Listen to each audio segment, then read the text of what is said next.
Welcome to this Vigorous morning yoga practice, which can be done later in the day. Center yourself. Feel gravity.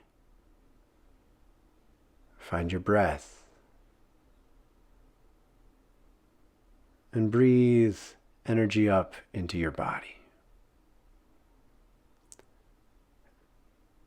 Opening the root. As you center yourself, consider that this initial challenge is something you might not be up for every day. You may fall back on supported hero spins with your hands, or the level 1 exercises dropping the knees and legs to either side. When you're up for it, this is very graceful and empowering. You're lifting your weight with your feet as you spin, standing, and gracefully lowering yourself down into hero on the other side. Be prepared to catch your weight behind you with one hand, and if it's not successful enough, don't keep trying. From hero, massage your feet out. Massage the balls, breathe deeply into the arches, and prepare yourself for these hero squats with a spin. You're going to lift yourself with the support of your hand behind you if needed, spin, and gracefully lower into hero on the other side. It is easy to continue into a bit of a twist.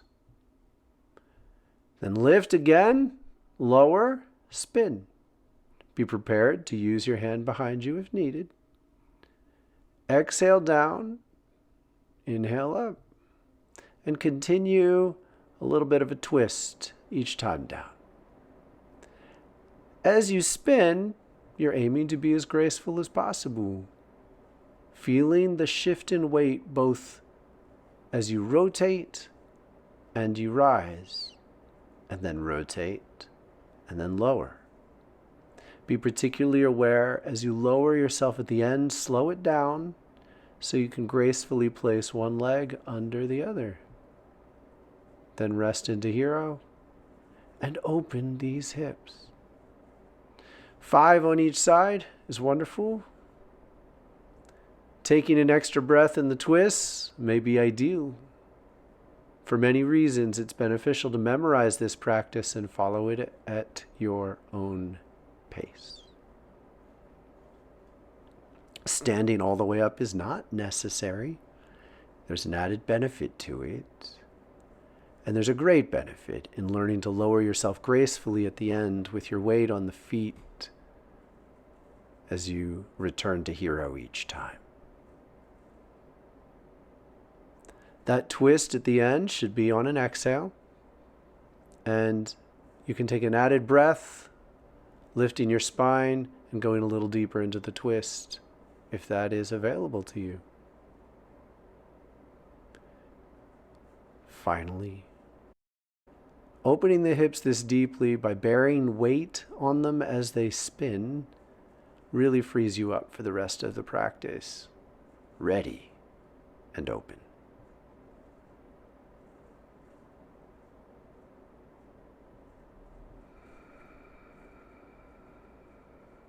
You may consider doing this directly on the floor. It can be helpful to have that contact depending on what kind of yoga mat you own. In this case, I'll roll the mat out upon completion.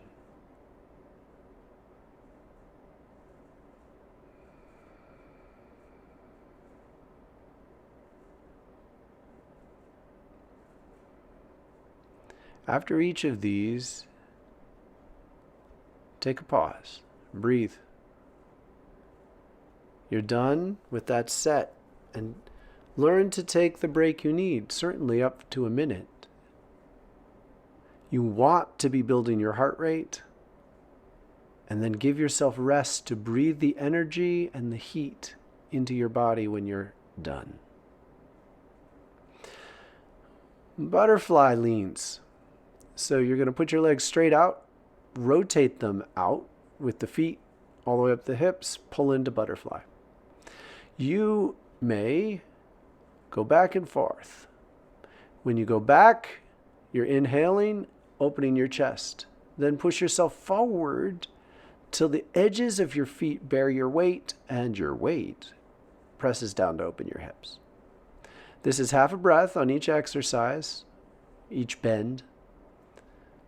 But do pause long enough as your weight is on the edge of your feet to open those hips just a little bit more. Feel the transition deeper and stay with the depth. It's nice to aim to push yourself when your hands are braced behind your butt and then move your arms over to catch you. It's an added level of skill. You can certainly walk your way forward until you find it. And get that back bend, opening the chest, opening the breath. You're warming up your spine with twists, then with this back bend and gentle forward bend. It's a great way to begin. And when you add the skill of catching yourself and bracing in the flying butterfly, it's a deep blessing. I invite you to rotate and lie on your back for the sacral chakra. Here, you may consider doing bridges or wheel push-ups. Wheel push-ups are not a perfected wheel. You want this to be one motion up. You want to maintain momentum. So arch your hands behind your ears, lift up, lower your head. Exhale down, put your hands beside you. This warms up your arms and wrists. Behind your ears, lift up. Exhale back down, lowering yourself gently and tucking your head. You do want to let that head get the extra end of the bend, but you don't want to stay and attempt to make this into a true full wheel. The momentum is the goal. So you're simply building the muscles, building the energy. And on some days, this might not feel accessible, so simply restrain from perfecting it. You're lifting up, bearing your weight, lowering back down. And you may even consider the midway point of lifting up to brace your weight on your head and then lowering back down. And it's important to appreciate the value for your wrists. This is an incredible way to warm them up, and you may feel resistance to doing something this intense so early in a practice. So again, simply lift up, and if you so choose, take the last one to stay for several breaths. Breathe into your sacral and allow the set to bless and take you deeper. Now we'll be doing twists. We've been doing easy twists in most of our practices. This is going to add a depth. So we'll be crossing one leg over the other before twisting away from that hip. So the upper hip is on the side you're twisting away from. At first, give it one breath. So exhale, cross. Inhale back to center. Then cross and exhale your way back down. You'll find the rhythm. And after several, you may want to give an extra breath on each side. So we'll only be doing five or so of these, because you want to stay a little longer. Twists are blessed by staying. And as you stay, find a little more depth. Each inhale going into the tensions, each exhale releasing them. Breathe into that lower hip when you're twisting towards it, and allow the opposite shoulder to surrender towards the ground. You can gaze towards the outstretched arm to accentuate the twist. but it's not necessary. And if you have not been, use your hand to draw down the upper leg, pulling your whole hips towards the ground. The hand you're bending towards. And this is a practice to memorize. These twists are so much more beneficial if you are not hurrying and you're finding the feelings that are available to you. Breathing into tensions, allowing them to show you where they can open more, and moving at your own pace.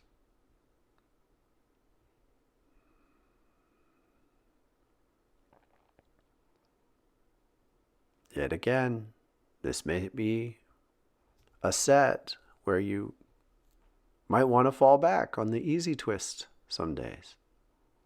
It is crucial that you appreciate that once you can do something, it's not always best to keep doing it at your maximum level.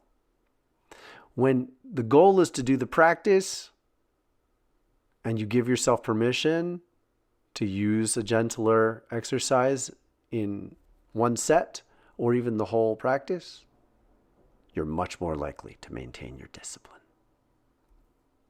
Navel. Down dog. We're going to be doing 2 exercises here. They're so valuable, it's worth it. Down dog, up dog. This is unchanged. It's an amazing exercise. So good for you. Adding it is almost always beneficial in my experience. I rarely want to skip this one. 8 to 13, wonderful. It's tempting to stay for several breaths. I generally don't, but I invite you to consider doing so whenever you need to. You're drawing your hands towards your chest. And ideally, your weight is on the tops of your feet. Now, this is a more precise way to do the exercise. In level 2, we stayed up on our toes. And that's deeply beneficial as well, but you can get a little bit deeper when you shift your weight to the tops of your feet. And then when you lift those knees up off the ground, even just slightly, you have a greater distance to arch and will find a greater depth over time.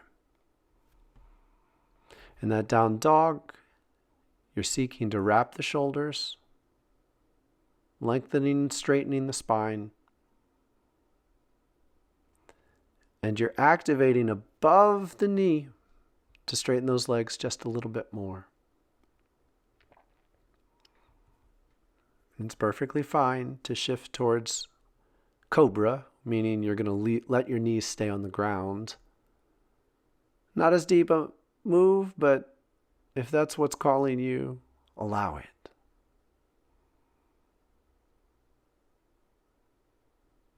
Head last. Do not strain the neck. It's not particularly beneficial. It adds a little bit of depth to the arch. But extra strain in the neck is a worse problem. You may want to just do 8 of these. I'm doing 13 here, because we're about to do something else. Now, I encourage you to do this next challenge whether or not it feels accessible. Frog kicks. Frog kicks are awesome. First, you're just kicking up. You're just kicking up and coming down. But the goal is to float for a moment. There is a profound difference, you can tell, when you catch your weight hips above hands. And you'll notice my hips get right above my hands in this. And that just gives the opportunity for the weight to float. That's all you're asking for. That way it's not a kick and a lurch up. You're accessing the point at which you maintain your power. This is a great set to repeat throughout the day. I strongly encourage you to consider it. It's quick, it's powerful, builds all the right muscles. Rest. in a low squat or even a full squat with your heels on the ground. And then return to down dog and lift one leg and the opposite arm. You're working to straighten that lifted leg and point the toes. And the opposite arm, I place behind my lower back.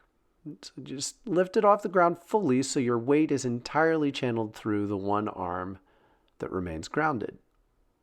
You may want to consider trying to get the bracing leg, the one that stays down, to be straight before you enter the full pose. So activate above the knee in the quads. And feel the interplay between opposite arm and opposite hand. You want those fingers to be broad. You want to bring in the pinky. It'll be needed if you start to tip.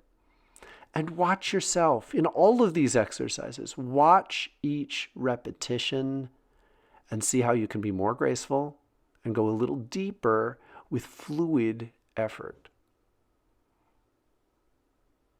When we're repeating, it gives you the opportunity to come back again and again to the same challenge and work to perfect it. You want your mind to focus on how you can follow little improvements and incorporate them. So mind, body, spirit integration means your mind is working to watch how your balance is held, how it changes, and what you can do to go a little deeper. This exercise weaves together both hemispheres of your body, brain, and both sides of your body, unlike most anything else I do. The opposite arm and leg, creating this balance, enables you to sense how your different sides work together. I strongly encourage you to prioritize it and even consider making it one of your added breaks throughout the day. Complete in a down dog for several breaths.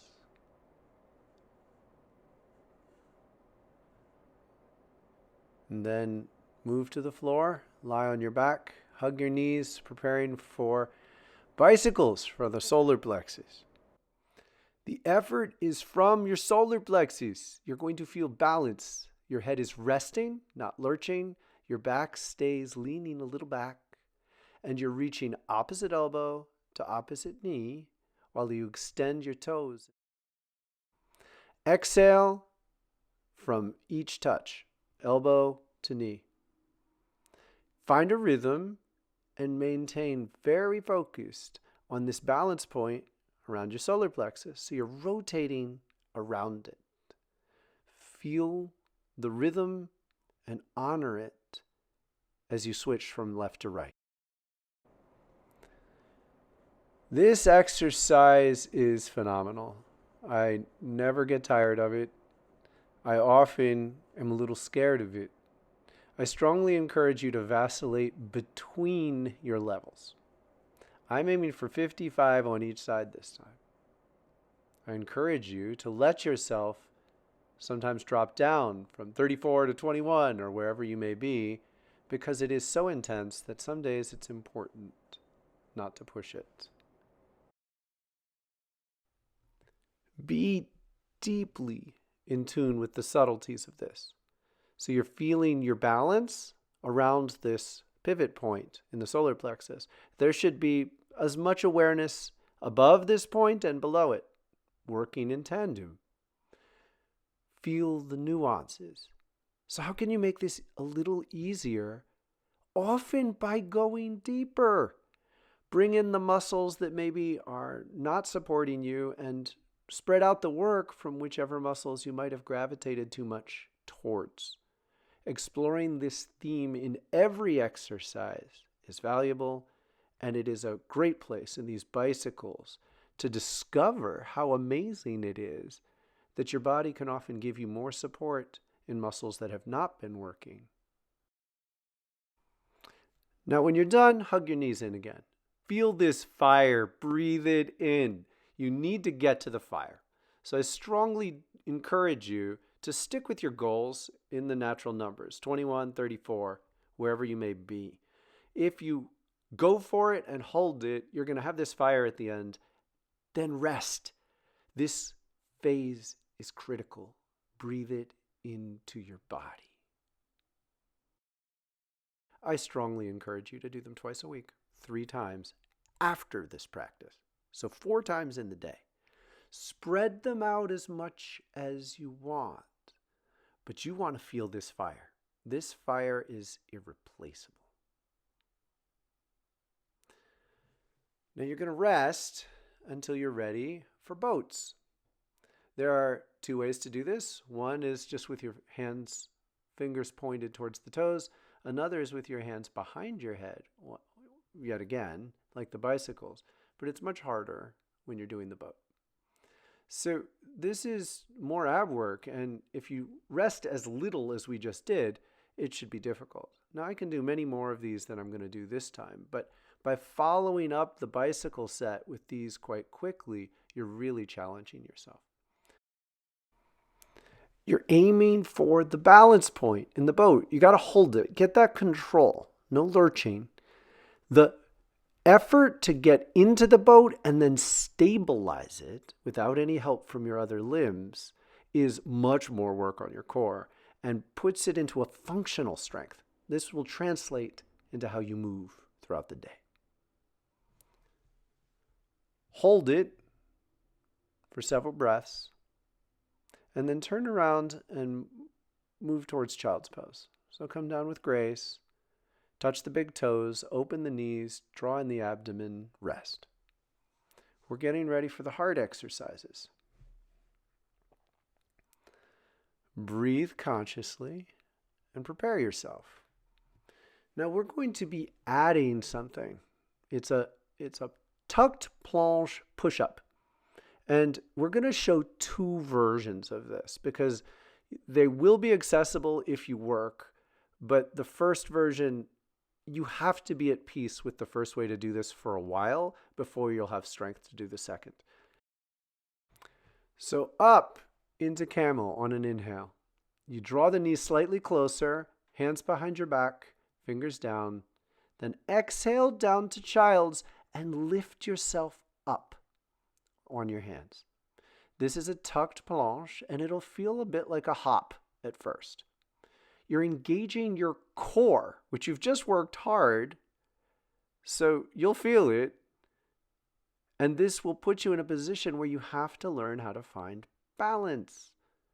So the exact placement of your weight is going to take effort. You're going all the way up into the camel, bending back, exhaling your way down, and then on the next inhale, you're pushing up with all your body weight on your hands. Spread those hands and play around with the orientation of your wrist so your thumb may orient a little bit more towards the front than your first effort or your first attempts. This is a hop. Be at peace with it. It's exactly the same effort that will build the strength to hold it. So you're hopping and then you're lowering down and you're just working on slowing that return of the feet and legs to the ground. That controlled lowering won't be there at first. But if you build this in twice a week, enjoy the fun of hopping up in the air in this way. Just make it normal. Get yourself to 8 of them, then get yourself to 13. And once you can do 13, you're going to work on slowing it down. You're going to work on lowering more calmly and even controlling it so you can hold the planche. You'll find that's a very different experience. So build the strength by doing this exercise first. Now I've added this second version because I really want you to see it. Some of you will get there faster. If you can't, then take this time to rest and just watch. Or go into child's pose and stay. What you would like to find are some blocks. These blocks are going to make it harder and easier. Harder because you're lifting up higher. So you're exhaling down, putting your hands on the blocks, and then going straight up. Now you have more leverage and a little more space. So you can catch your weight before it goes to the ground again, and you'll discover two things: shoulders and core.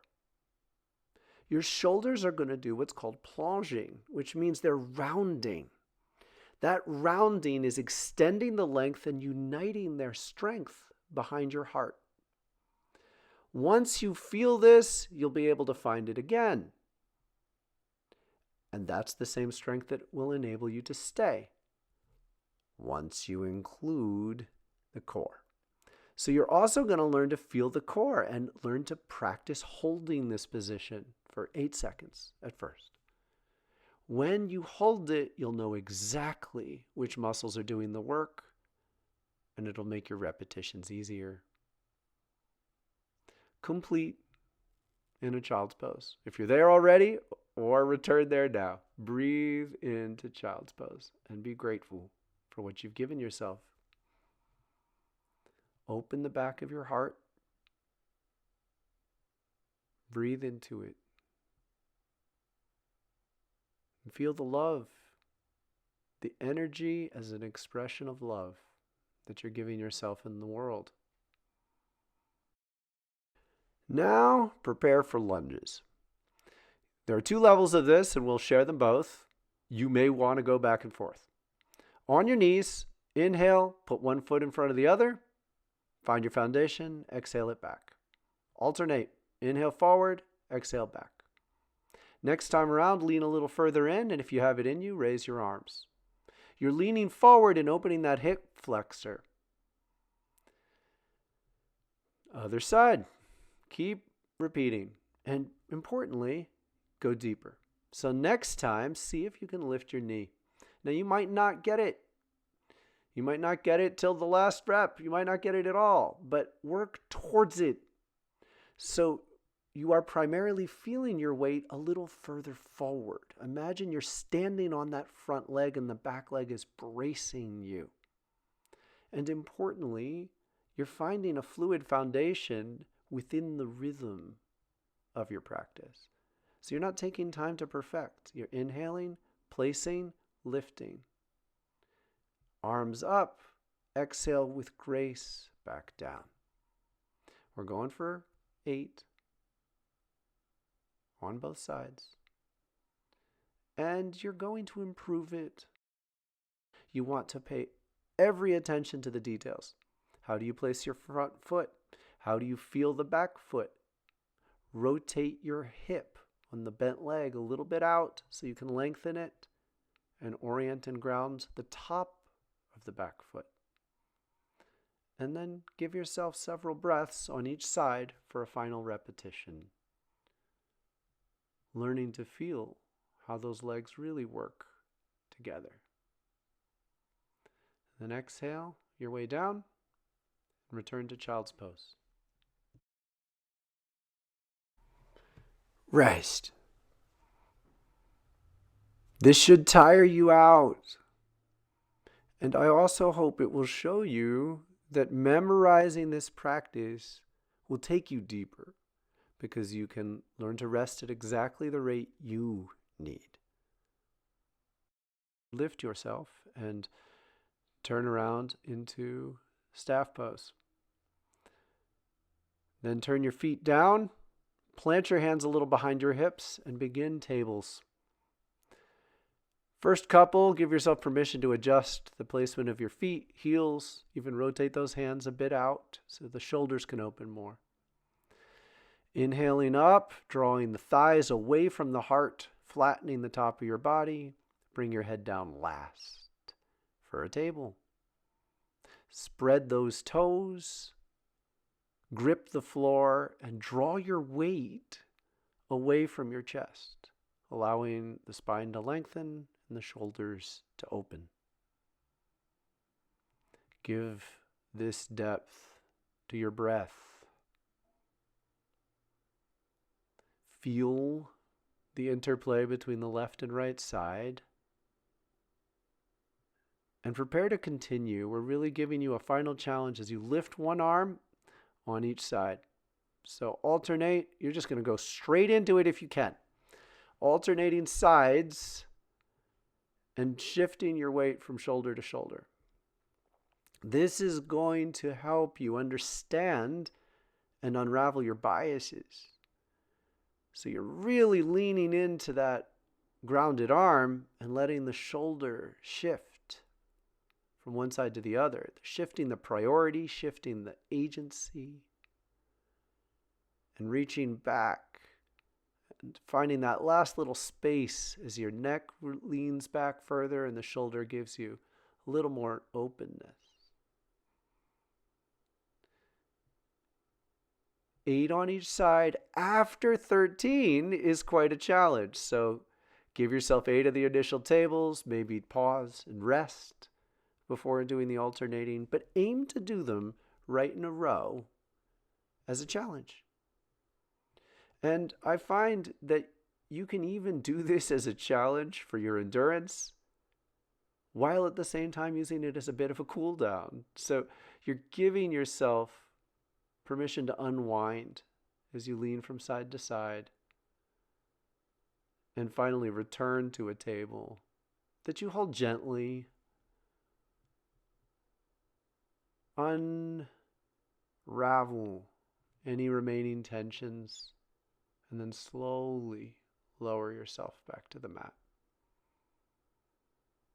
And ask yourself from a staff pose what else you might need before completion. I like giving a forward bend at the end of most practices, and here we're in a great position to do so. So you can inhale up, draw your belly in, and lean down over those legs. Do it a couple times. The repetition helps reveal the pose to you. But then stay and breathe. You can stay a long time in this pose, finding depth and nuance, letting go, noticing impulsivity that's still churning in your body, allowing your breath to gather tension and release it. Tucking that tail a little, drawing the abdomen in,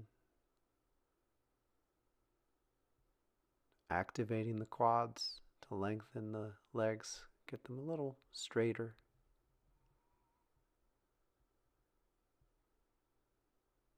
Breathing the lower belly towards the thighs, keeping the chest a little up, so you're resisting the urge to collapse the chest and head.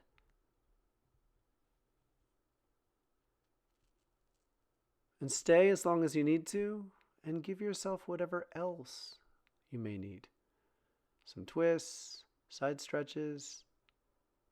Learn about your body before you finally choose to accept stillness.